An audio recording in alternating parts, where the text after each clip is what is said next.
la televisión te está mintiendo. Y dice, ¿cómo me va a estar mintiendo la televisión si dice lo que yo pienso? Bueno, pues para matar los relatos, aquí tenemos al cazador de bulos, Julián Macías. Buenas tardes, buenos días en América Latina.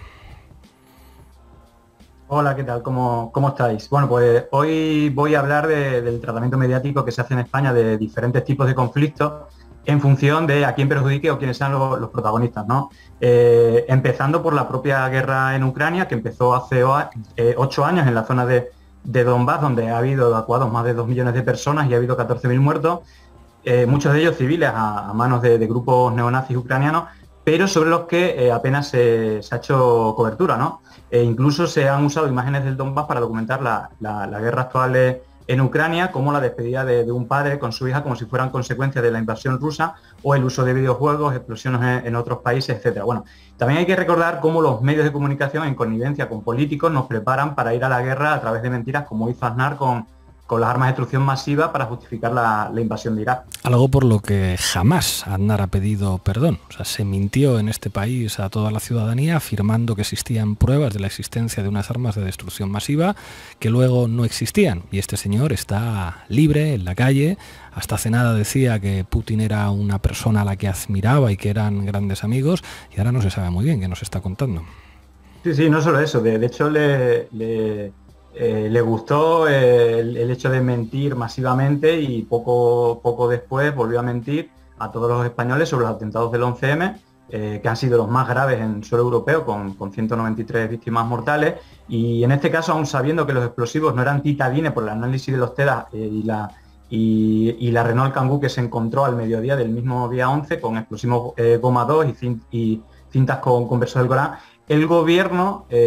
no solo insistió en la autoría de ETA, sino que el propio Aznar llamó a los principales medios de comunicación españoles e internacionales para asegurar que era ETA sin ninguna duda y sin ninguna prueba que así lo confirmase. De hecho, El País incluso llegó a cambiar el titular por esta llamada, ¿no? También forzaron a la ONU que hiciera un comunicado contra ETA con un escrito que se envió a las 5:30 de la tarde, y al día siguiente usaron la manifestación masiva, que ha sido la más grande en España, con más de 11 millones de personas, con una pancarta muy politizada donde ponía, entre otras cosas, con la Constitución, que un poco hacía hincapié en esta guerra contra el independentismo vasco y contra ETA. Incluso los amigos de Aznar, Tony Blair y Bush, que le acompañaron en el trío de las Azores en lo de las armas de destrucción masiva de Irak, participaron en los informativos de televisión española para apoyar al gobierno de Aznar. Incluso se llegó a cambiar la parrilla de televisión española y de Telemadrid el día de reflexión con el documental Muerte en febrero. En fin, fue todo un despropósito de mentiras que también de esta salió totalmente impune. Bueno, y estas mentiras se puede decir que provocaron incluso muertes, ¿verdad? Sí. Así es, al menos hubo 3 muertes relacionadas de manera directa o indirecta con las mentiras lanzadas desde el gobierno de Aznar y varios medios que la acompañaron. Y precisamente ayer estuvo en Pandemia Digital Víctor San Pedro, que recoge en su libro 13M, Multitudes Online, estas 3 víctimas de las que nadie se acuerda. El primero fue el panadero Ángel Berrueta, que fue asesinado a tiros por un policía y puñaladas de su hijo por no haber puesto un cartel contra ETA por los atentados del 11M. Al día siguiente, Conchi Sanchís murió de un infarto en una manifestación de apoyo precisamente al asesinato de Ángel Berrueta, y tras una carga policial, bueno, pues sufrió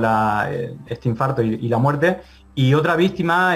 unos meses después, fue la esposa, la mujer del comisario de Vallecas, que se suicidó tras la terrible campaña de acoso que recibió su marido, al que tildaban de terrorista y de colaborador de ETA y de los asesinos del 11M. Y hay que recordar que este tipo de acoso mediático se alargaron en el tiempo por lo que llamaron las teorías de conspiración, y que fueron alimentadas principalmente por el grupo de los peones negros, que era algo así como la precuela de los Juanos Netrán, pero en España, donde estaba, entre otros, Girauta. Y también, bueno, pues fue alimentada por periodistas como Pedro J. Ramírez y Jiménez Los Santos, desde El Mundo y la COPE, pero también desde Libertad Digital, y hay que recordar que el tesorero del Partido Popular, Bárcenas, llegó a afirmar que el PP compró 140.000 euros de acciones de este medio porque era afín a la teoría de que era ETA quien estaba detrás de los atentados del 11M. O sea, esto que nos cuentas es impresionante y no hay que olvidarlo, porque es una barbaridad lo que se hizo en este país con las mentiras del Partido Popular, pero te quería preguntar por otro tipo de conflictos donde la cobertura de los medios españoles haya variado por completo en función de quiénes eran los protagonistas. Sí, precisamente lo estabais comentando algunos de estos casos y claramente hay un sesgo ideológico en las coberturas de conflictos y manifestaciones, por ejemplo, contra gobiernos en América Latina, y mientras en estas manifestaciones que hubo en varios países con millones de personas, incluso centenares de muertos, miles de personas heridas,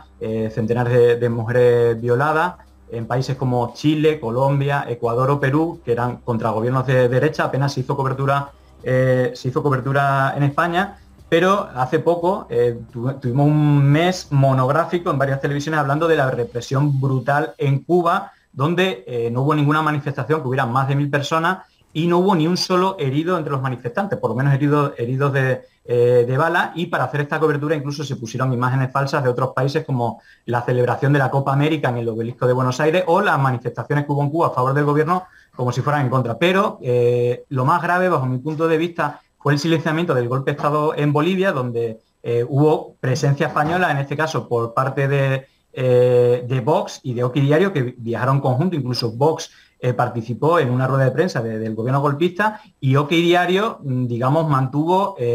a una persona que fue Alejandro Entrambasaguas durante todo el golpe, y fueron de la mano de Arturo Murillo, que es uno de los firmantes de la Carta de Madrid de Vox y que fue detenido hace unos meses en Estados Unidos por soborno y blanqueamiento de dinero en la compra de armas, y que además fue el firmante con la empresa Celes Strategies para la creación de miles de cuentas falsas en redes que apoyaron el golpe. Cuéntanos más en concreto las vinculaciones del tabloide de Inda con el golpe de Estado en Bolivia. Pues mira, la verdad es que concretamente, bueno, Oki Diario, la cobertura que hizo, creando noticias falsas, aprovechando la coyuntura que le daba el apoyo del golpe, precisamente hace poco nos visitó Lorgia Fuentes a Pandemia Digital, que fue una víctima de la dictadura, pero también de Oki Diario y de Alejandro Entrambasaguas, y nos contó cómo, digamos, él se pasó a ser la amante de Carlos Romero, que era un ministro de Evo Morales, de haberse beneficiado contratos millonarios a través de la empresa Camsé, cuando en realidad no tiene ningún tipo de relación con este señor, ni no hay ni siquiera una imagen de los dos juntos, y no ha trabajado en esta empresa como se certificó durante el juicio, nunca ha trabajado, pero Entrambasaguas también difundió una noticia falsa en la cual acusaban de que tanto Lorgia Fuentes como su marido se drogaban delante de su hijo, lo que derivó en una petición del propio Entrambasaguas y de instituciones de quitarle la custodia a su hijo de 6 años, y que fue acompañada también por el acoso del propio Entrambasaguas y de la denunciante en el colegio del menor. Lo terrible de todo esto es que Entrambasaguas presentó la denuncia sin ningún tipo de prueba y Lorgia fue detenida. Fue torturada por la dictadura de Áñez con descargas eléctricas, sufrió un derrame cerebral y durante los 106 días que estuvo en el hospital estuvo encadenada a la cama. Y algo terrible, pero lo increíble de todo esto es que Oki Diario, que fue participante en estas aberraciones, a día de hoy sigue siendo el medio con mayor presencia en nuestras televisiones. Y esto pues habla bastante mal de nuestro país, de nuestros medios. No te calles nunca, Julián, y cuídate mucho. Nos vemos la semana que viene. Hasta luego.